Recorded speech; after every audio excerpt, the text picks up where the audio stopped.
তো welcome back বন্ধুরা, welcome to another video.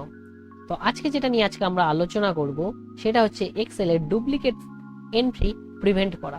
এক্সেলে আমরা যাতে ডুপ্লিকেট এন্ট্রি না করি, ডুপ্লিকেট এন্ট্রি হয়ে গেলে এক্সেল যাতে আমাকে অ্যালার্ট করে যে ডুপ্লিকেট এন্ট্রি হচ্ছে, সেইটা আমরা কি করে করব। তো চলো আজকে ভিডিও শুরু করা যাক। তার আগে যদি চ্যানেল নতুন হয়ে থাকো অবশ্যই চ্যানেলটি সাবস্ক্রাইব করো, ভিডিওটি লাইক করো, কমেন্ট করো এবং বন্ধুদের সাথে শেয়ার করে দাও। চলো আজকে ভিডিও শুরু করা যাক।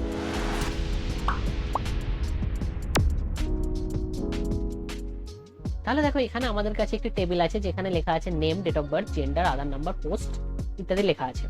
তাহলে এই টেবিলে আমি দেখতে চাই যে আধার নাম্বার যেন কারো ডুপ্লিকেট না এন্ট্রি হয়, কারণ নেম বলো বা বাকি যে ফিল্ড গুলো আছে, বাকি যে কলাম গুলো আছে সেগুলো ডুপ্লিকেট হতেই পারে, কিন্তু আধার নাম্বার হচ্ছে একটা ইউনিক নাম্বার, প্রত্যেক মানুষের আধার নাম্বার আলাদা।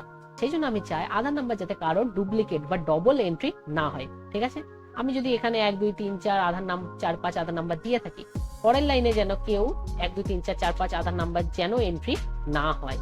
ঠিক আছে, তাহলে এখানে দেখো আমি যেমন 1 2 3 4 5 দিলাম, পরের লাইনেও 1 2 3 4 5 দিলাম, অটোমেটিক এন্ট্রি হয়ে গেল, কিন্তু আধার নাম্বার তো ডুপ্লিকেট হওয়া বা ডবল হওয়া সম্ভব নয়।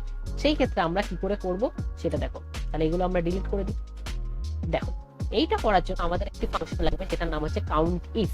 ঠিক আছে, কাউন্ট ইফ ফাংশন লাগবে। কাউন্ট ফাংশন আমরা ডিটেলসে শিখবো একটি অন্য ভিডিওতে। আজকে শুধু কাউন্ট ইফ ফাংশনটা জেনে রাখো যে এটা কি কাজ করে। এটা হচ্ছে মূলত কাউন্ট করে। ঠিক আছে, আমি যে ক্রাইটেরিয়াটা দিয়ে দেবো সেই ক্রাইটেরিয়ার বেসিসে এ কাউন্ট করবে। তাহলে চলো ফাংশনটা শুরু করি। Equals to count if bracket open, range বলে দিয়েছে। রেঞ্জ মানে হচ্ছে আধার নাম্বারের কলামটা টোটালটা সিলেক্ট করলাম, কমা, ক্রাইটেরিয়ার জায়গায় আমি সিলেক্ট করবো আধার নাম্বার যেটা লেখা আছে যে সেলটাতে সেইটা সিলেক্ট করবো, ব্র্যাকেট ক্লোজ, এন্টার। ঠিক আছে, তাহলে দেখো এখানে একটাই যেহেতু আধার নাম্বার লেখা আছে এই কলামটাতে, সেই জন্য আধার নাম্বার এখানে আমাকে দেখাচ্ছে। এখানে যদি আমি আরেকটা আধার নাম্বার লিখতাম, একটা আধার নাম্বার লিখে যেই আমি এন্টার করতাম, তখনই দেখো আমাকে 2 দেখাতো। সুতরাং এটাই হচ্ছে কাউন্টিং ফাংশনের কাজ। তাহলে এই ফাংশনটা কাজে লাগিয়ে আমরা কিভাবে এই কলামটায় ডেটা ভ্যালিডেশন পুট করব সেটা আমরা চলো দেখে নিই। তাহলে সবার আগে এখান থেকে ফর্মুলাটা আমরা কপি করে নিলাম। এইবার দেখো এইখানে আমরা আধার নাম্বারের যে টোটাল কলামটা আছে এটা সিলেক্ট করব। এইখান থেকে আমরা যাব ডেটা ট্যাব। ডেটা ট্যাবের এখান থেকে আছে ডেটা ভ্যালিডেশন। ডেটা ভ্যালিডেশনের এখানে এসে এনি ভ্যালুর জায়গায় আমি এখানে সিলেক্ট করব কাস্টম। কাস্টমের জায়গায় এসে ফর্মুলাটা পেস্ট করে দেব।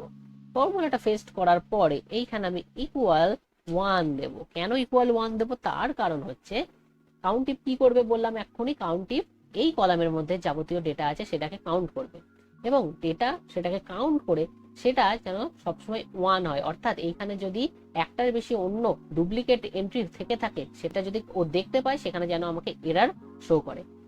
তাহলে এরর অ্যালার্টের জায়গায় গিয়ে আমি এখানে টাইটেলের জায়গায় কি দেব? টাইটেলের জায়গায় দেব duplicate Aadhaar number. Okay, error মেসেজের জায়গায় দেব please enter unique Aadhaar number. Okay, okay করলাম, ব্যাস হয়ে গিয়েছে। ওকে করার পরে এইখানে দেখো এইবার আমি এখানে 1 2 3 4 একটা আধার নাম্বার এন্ট্রি করলাম, পরের সেলে আমি 1 2 3 4 এন্ট্রি করতে যাচ্ছি, দেখো আমাকে এন্ট্রি করতে দিচ্ছে না। কি বলছে? Duplicate Aadhaar number, please enter unique Aadhaar number. তার মানে ও আমাকে এখানে 1 2 3 4 আর এন্ট্রি করতে দেবে না। আমি এখানে যত দূরই এন্ট্রি করি না কেন ও আমাকে আর 1 2 3 4 যেটা এন্ট্রি হয়ে গিয়েছে সেই এন্ট্রি ও আমাকে আর করতে দেবে না। তাহলে দেখো আমি এই সেলে একটা আধার নাম্বার এন্ট্রি করছি, জাস্ট সিম্পল একটা আধার নাম্বার এন্ট্রি করছি 1 2 3 4 5 6 7 8 9। ঠিক আছে, এটা এন্ট্রি করলাম। এরপরে সেলে 1 2 3 4 5 6 7 8 9 এটা যেই এন্ট্রি করে এন্টার করতে যাব তখনই দেখো আমাকে এরর মেসেজ শো করছে, অর্থাৎ আমাকে এখানে ডুপ্লিকেট এন্ট্রি করতে দেবে না।